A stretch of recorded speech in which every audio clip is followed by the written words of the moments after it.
एक श्रीदेव गांगोबा पालखी नृत्य पथक करंबेळे तालुका संगमेश्वर.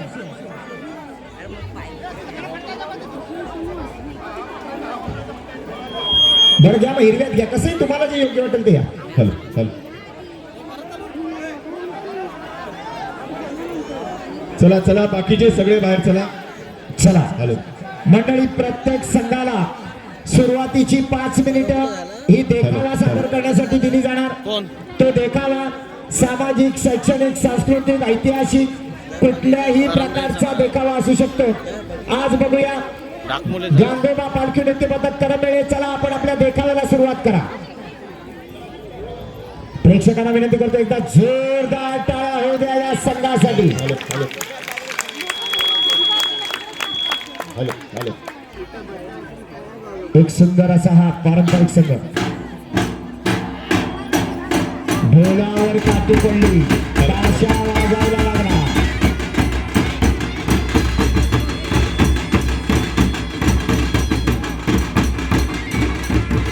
या ठिकाणी देखावा चालू होतोय. करंबेळे संघाचा पौराणिक देखावा आहे, रामायणाचा आधार असलेला देखावा आहे. ज्या वेळेला सीताबाई, भगवान प्रभू रामचंद्र आणि लक्ष्मण हे वनवासामध्ये असतात, त्याच वेळेला सीताबाईला बुडवण्यासाठी म्हणून मारीच राक्षस हा सुवर्ण काटा लिहिलेला असा हरणाचा रूप घेऊन येतो. त्याची कातडी ही सोन्याची असते आणि हे सोनेरी हरिण या ठिकाणी सीताबाईच्या कर्णकुटीजवळ येते आणि सीताबाईला बुडवत असतं. अतिशय सुंदर असं हे हरिण आपल्याला पाहायला मिळते. संगमेश्वर संघाकडून हे हरिण सादर केले जाते. खरं तर हा हरिण म्हणजे मारीच राक्षस आहे, जो सीताबाईला भुलवण्यासाठी म्हणून या ठिकाणी या प्रांगणामध्ये आलेला आहे. अतिशय देखणं असं हे हरिण आपल्या समोर नाचवलं जाते. हे हरिण आपल्या समोर सादर केले जाते. श्रीदेव गांगोबा पालखी नृत्य पथक करंबेळे तालुका संगमेश्वर.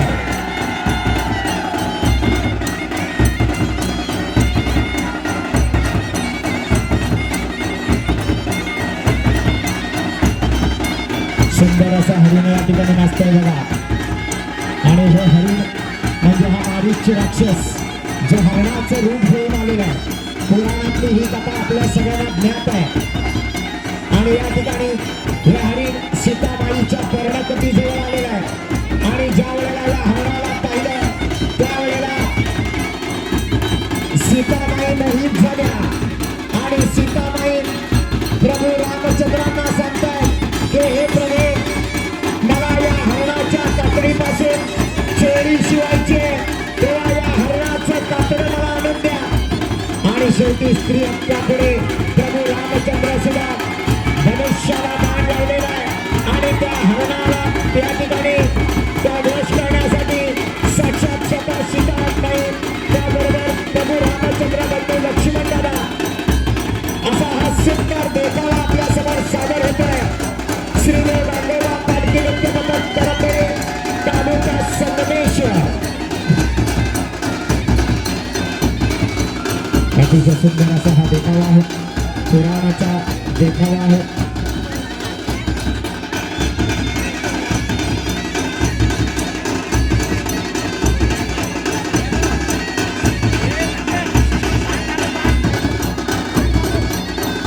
पुढे मारीच राक्षस ज्याला हरणाचं रूप घेतलेलं आहे आणि पाठीमागे सीताबाई, प्रभू रामचंद्र बंधू लक्ष्मण हे या हरणाच्या मागे जातात. कारण सीताबाईला मोह झाला होता या हरणाच्या सुवर्ण कामतेपासून, त्या सुवर्णाच्या त्याच्या या कातडीपासून सीताबाईला चोरी शिवायची होती. आणि म्हणूनच सीतामाईच्या हक्कासाठी श्रीराम गेले हरणाच्या पाठी. असा हा सुंदर पौराणिक देखावा आपणासमोर सादर होतोय. श्रीदेव गांगोबा पालखी नृत्य पथक करंबेळे तालुका संगमेश्वर. प्रभू रामचंद्रांचा बाण या ठिकाणी या राक्षसाला लागलेला आहे आणि प्रभू रामचंद्रांचा बाण लागल्यानंतर जे हरणाचं रूप घेऊन आलेला नाडीचे राक्षस असतो ते आपलं रूप प्रकट करतो. प्रेक्षक तुम्हाला जर हा देखावा आवडला असेल भावला असेल तर एकदा खडखडीत टाळा होऊ द्या. आयोजकांना विनंती असेल मध्य भागामध्ये जे पाणी पडलेलं आहे ते साफ करा. आयोजक सेवक 1-2 तयार ठेवा. तिथे मध्य भागामध्ये जे पाणी पडलेलं आहे ते लवकर साफ करा. त्या मध्य भागामध्ये ही पालखी नाचणार आहे. ते मधलं रिंगण आहे त्या ठिकाणी सगळे नृत्य कलाकार आपली नृत्य सादर करतील. खरं तर 5 मिनिटांमध्ये आपला हा देखाव्याच्या माध्यमातून समाज प्रबोधन केला जातो आणि अशा प्रकारचा सुंदर देखावा पहिल्या संघटने या ठिकाणी दाखल केला. मारीक राक्षस ज्याने मोहित केला सीतामाईला आणि त्या मोहापोटी त्या ठिकाणी प्रभू रामचंद्र आणि सुरुवात झाली. सुरुवातीला जोरदार टाळ्या बाजूया आणि सावंगले दादा या माईकचं काय ते बघा.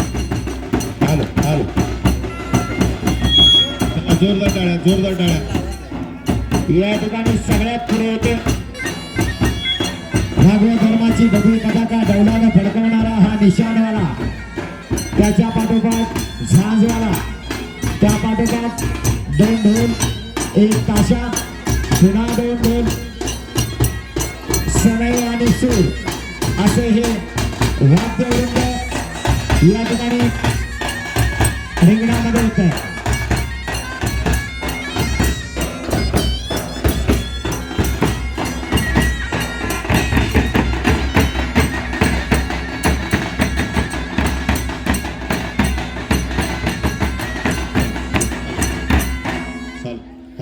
वाद्यवृंदाचा या ठिकाणी प्रवेश झालेला आहे. 9 कलाकार वाद्य कलाकार म्हणून या ठिकाणी निशाणवाला, झांजवाला, 4 ढोल 1 ताशा सनई आणि सूर आणि त्यानंतर 6 जोड्या म्हणजे 12 कलाकार हे पालखी नृत्यासाठी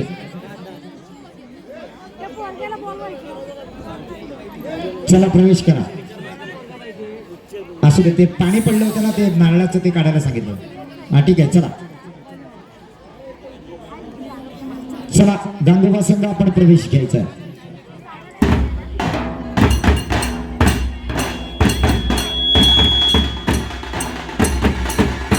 कोकण ही संतांची भूमी आहे, वारकरी संप्रदायाची भूमी आहे आणि याच वारकरी संप्रदायाचा वसा असलेले हे कलाकार या ठिकाणी ज्ञानोबा तुकोबाचा गजर करत करत प्रवेश करतात.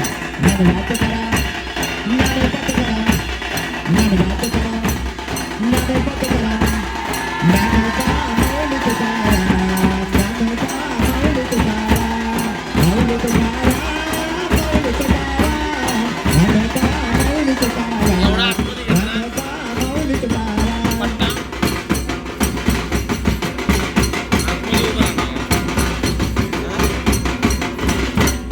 ज्ञानोबा तुकोबाचा गजर करत करत हे सगळे कलाकार मंडळी या ठिकाणी आता प्रवेश करतात.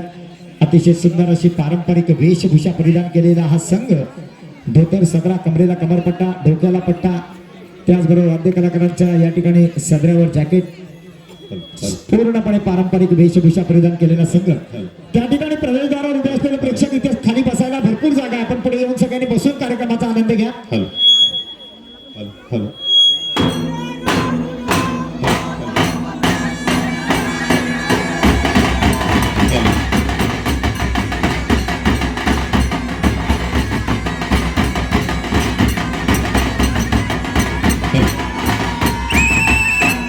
सिटी म्हणजे वेळ सुरू झाला आणि हा इथून पुढे 20 मिनिटांचा थरार तुम्ही सगळेजण कळवत आहात. सुरुवातीला या ठिकाणी या मानाच्या पालखीला मानवंदना दिली जाईल, नमस्कार केला जाईल. पहिला नमस्कार भैरवनाथा, पहिला नमस्कार आयोजक मंडळींना, पहिला नमस्कार या ठिकाणी जमलेल्या रसिक मायदान प्रेक्षकांना, गांधीबाग पालखी नृत्य पथकाकडे.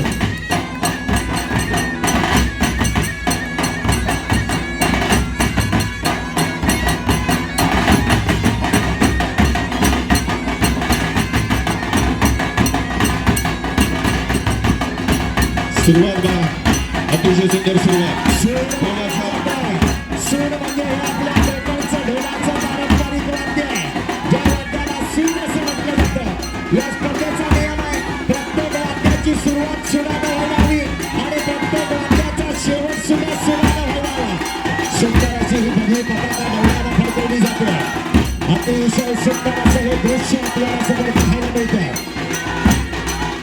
जबरदस्त सुरुवात, अप्रतिम सुरुवात. आणि या संदेशाच्या सगळ्या कलाकारांच्या मुखामध्ये आपण जर पाहिलं तर हरिबुल्लाचा गजर आहे. एक विशिष्ट अशी आरोळी ते परमेश्वराला देत असतात.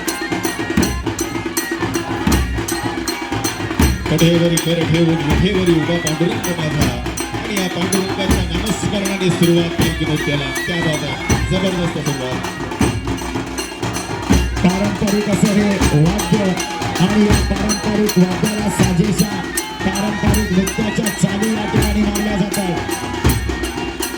सुंदर अशी सजवलेली ही भैरवनाथाची पालखी या ठिकाणी या पालखीचं हे नृत्य आपल्याला पाहायला मिळतं. दोन डोल मध्ये काशा, त्याच्या मागे दोन डोल, त्यानंतर सूर आणि सनई, पटाकावाला आणि झांजवाला. अप्रतिम नृत्य, जबरदस्त. या ठिकाणी वेशभूषा अप्रतिम आहे. नृत्यकार एका बदलला, जबरदस्त. समयमध्ये अतिशय सुंदर. या समयमध्ये सुंदर अशी गाणी आपल्याला ऐकायला मिळतात. वारकरी संप्रदायाचं प्रतीक असलेलं वाद्य म्हणजे टाळ. या टाळाचा सुद्धा या ठिकाणी सुंदर असा वापर केला जातोय. पुन्हा एकदा पालखी उंचावली जाते आणि मला वाटतं गांधोबा संगमेश्वर संघाकडून पहिला मनोरा लावला जातो. प्रत्येक संघाला दिलेल्या 20 मिनिटाच्या वेळेमध्ये 3 मनोरे लावण्याची मुभा असते. मनोरा म्हणजे एकावर एक कलाकार आणि वरच्या कलाकाराच्या खांद्यावर प्रेक्षकांनी तुम्हाला जर आवडत असेल तर जोरदार टाळ्या वाजवायला पाहिजे. जबरदस्त पहिला मनोरा, एकावर एक.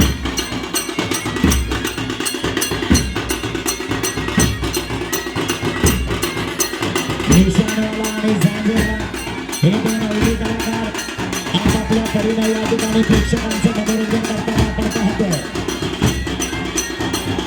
हा एक पालखी नृत्यातला अवघड प्रकार. पालखीच्या दांड्याला अजिबात हात न लावता उजव्या खांद्यावरून पालखी डाव्या खांद्यावर घेण्याचा प्रकार. अतिशय अवघड प्रकार आहे. आणि यामध्ये प्रामुख्याने दोन नियम फार महत्वाचे असतात. संपूर्ण 20 मिनिटांमध्ये पालखी नाचवत असताना तुमचा पाय पालखीला नाही लावला पाहिजे आणि पालखीचा पाय कुठेही जमिनीला नाही लावला पाहिजे.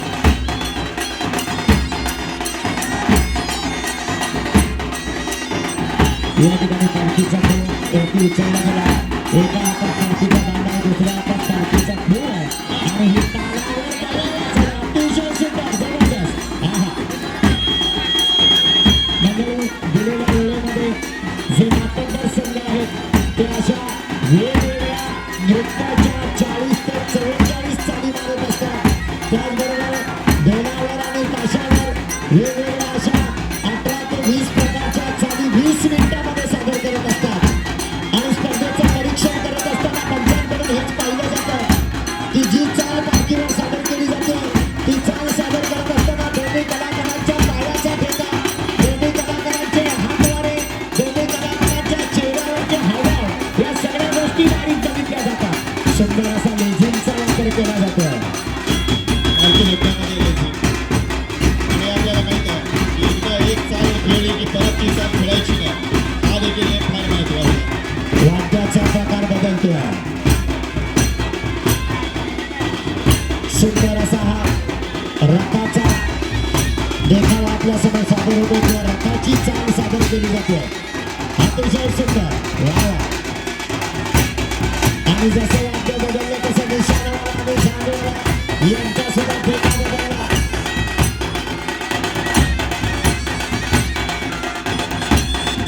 समयवाले अतिशय सुंदर अशी समययुक्त स्वर काढतात. पूर्णपणे पारंपरिक वेशभूषा परिधान केलेला हा संघ, कारण हा खेळ म्हणजे पारंपरिक खेळ आहे. वा वा. पालखी बघा खांद्यावर कशी उडवली जाते. 1, 2, 3. अतिशय सुंदर.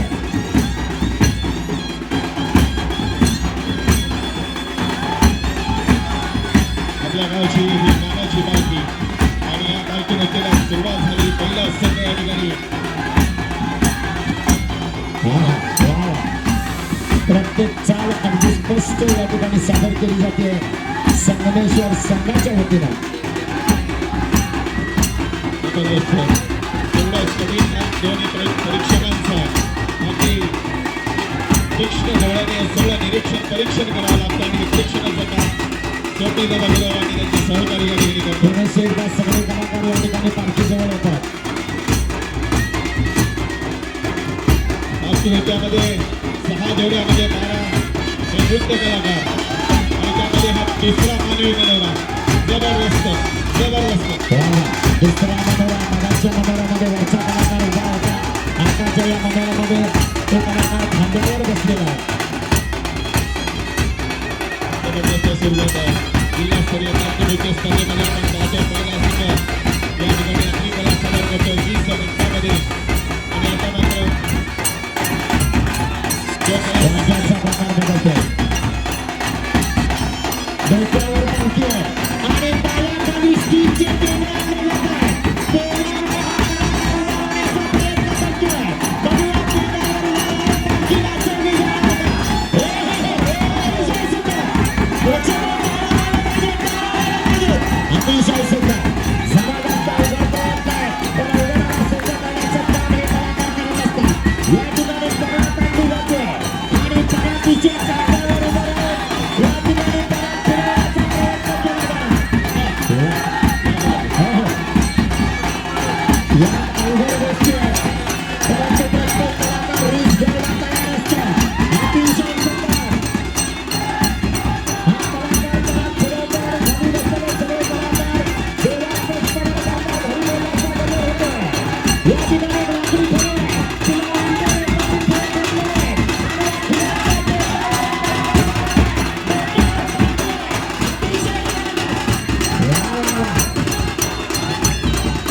एका तालामध्ये या कलाकाराने 3 वेगवेगळे स्वर सादर केले. अतिशय सुंदर.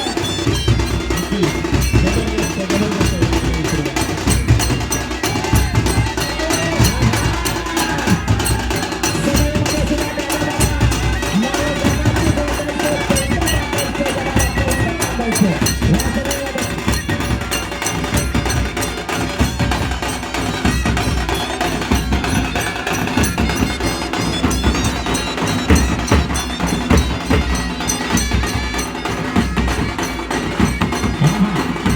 सुंदर.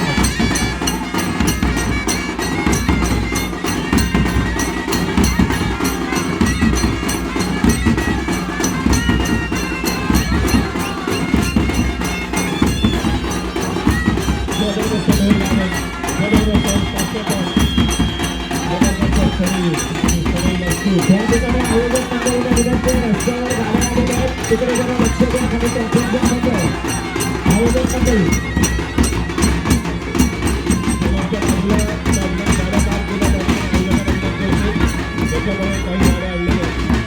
वाद्याचा प्रकार बदलला.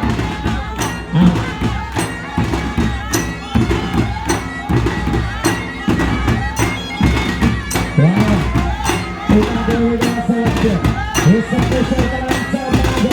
हा संदेश्वरी साज आहे. संदेश्वरकरांचा बाग आहे. मी मगाशी म्हटलं प्रत्येक 12 कोसावर भाषा बदलते. प्रत्येक 12 कोसावर चालीरीती बदलतात. परंपरा बदलतात.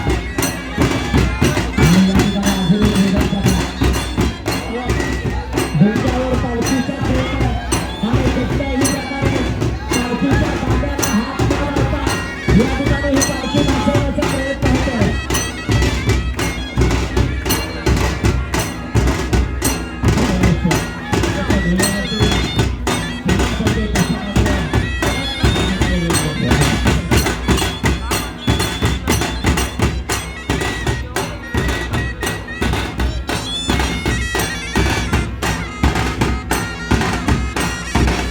पुन्हा सगळे कलाकार पालखीजवळ येतात.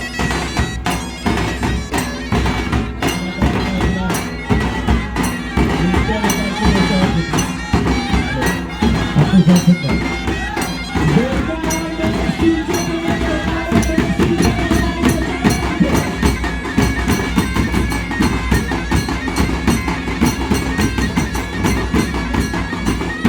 जे संजय या ठिकाणी दाखल झाले असतील त्यांनी समालोचन कक्षामध्ये येऊन आपण आलेची नोंद करायची.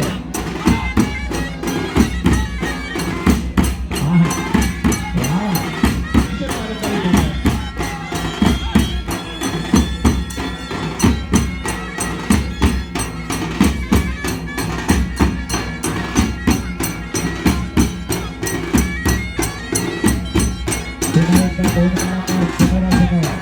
अतिशय सुंदर.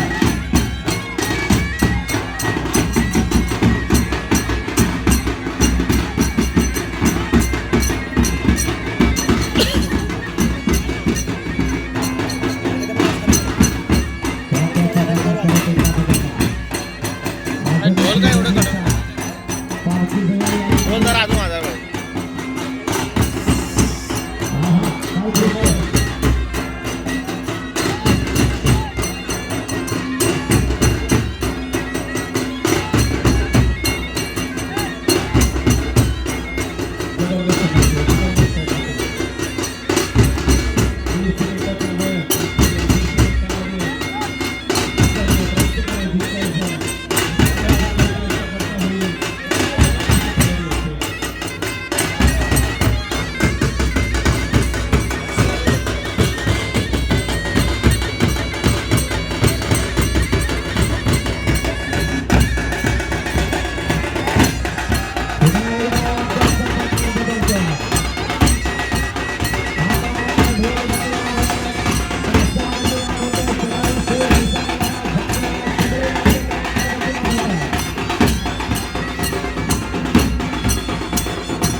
शेवटच्या टप्प्यात रेल्वे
शेवटची 2 मिनिटं.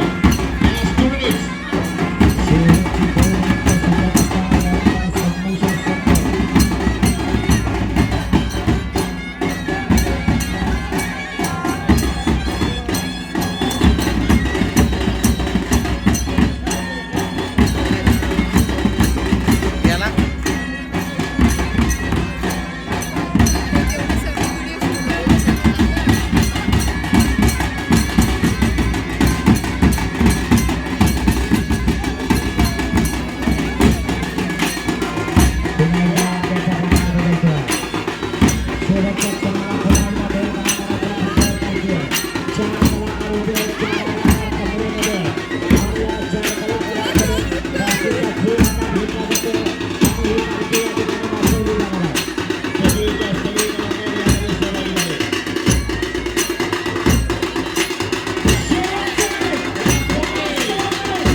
फक्त सादरीकरण केलं नाही तर आपल्या सगळ्यांची मनं जिंकले. एकदा जोरदार आणि जोरदार टाळ्या खेळकरांच्या बाजूने.